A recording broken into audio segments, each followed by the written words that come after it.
Hello there, Internet people. It's your good buddy Rue, and I'm back to help you with your comic book decision-making process. I hope, and I have said this before, to be back on a more regular basis, but since I've been gone so long, it might even be over a year. I haven't actually checked.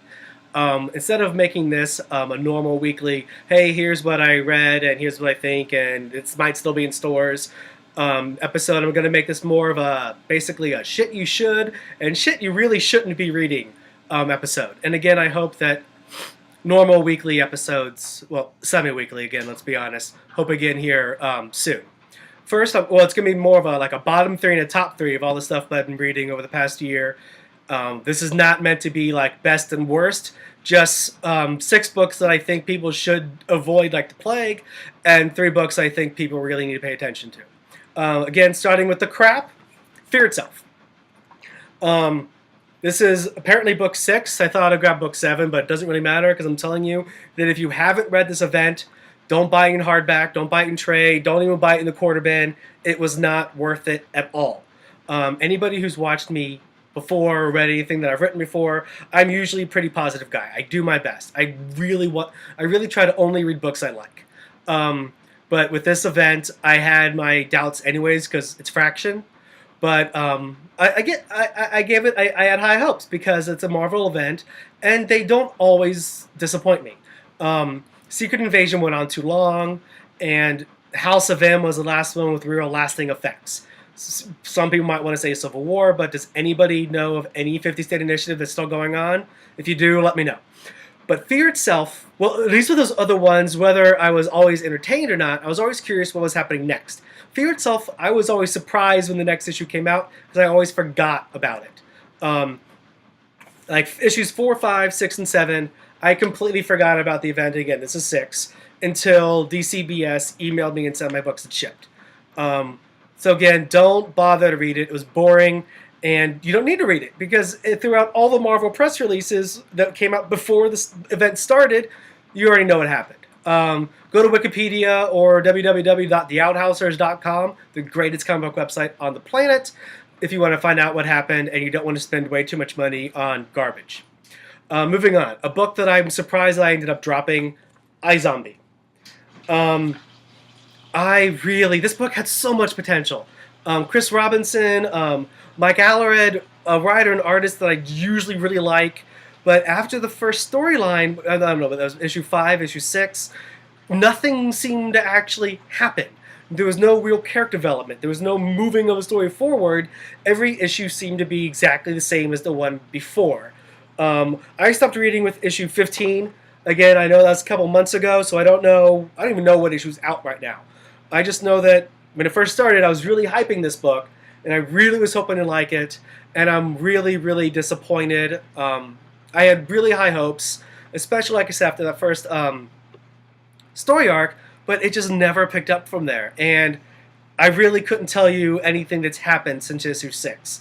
And again, I've read the next 9 of them. Sorry, I dropped it. If you're waiting for trade, if you like the first one, maybe try the second trade, but I'm not really going to give you... I'm not going to say, yeah, keep going. And then I save this for last. I think this even came out in 2010. XMen number 6. Victor Gischler, however you say his name, is by far, in my opinion, the worst writer in comic books. He did something that Claremont, when he came back with, I don't even know, not Regenesis, but whatever it was when he had Colossus and Rogue making out, any of his returns, Austin, Fraction, the middle part of the first run of X-Force that was utter garbage. None of those books had ever been able to do, and that's made me drop an X book once I started picking it up.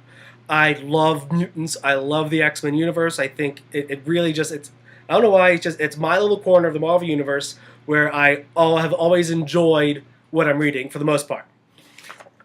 This specific issue and this specific writer made me physically angry about how big a crap it was. I lived through Gischler on his Deadpool books because I'm a Deadpool mark. But I think he's cured me of that. If they give him another Deadpool book, I probably won't pick it up. And I picked up eventually, I think Gage wrote like a couple issues in the middle of this, but Gischler's back on X-Men. Again, I really try to be positive, but this book pissed me off. This specific comic book made me physically angry. And this writer, I would never pick any. It'll take like an act of God for me to pick up something he's written again. And if Fear Itself finally cured me of thinking I need to pick up events, if you give one to Gischler, that's a guaranteed way to tell me that I'm not picking it up. I don't say this often.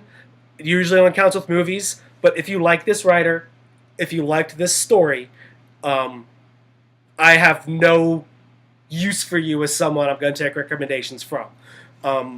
I really don't. I don't see a redeeming quality in this, in his style, in what he writes, in anything I've read by him. So that's it. Of my crap, that was the worst book of 2010. Now to the good books.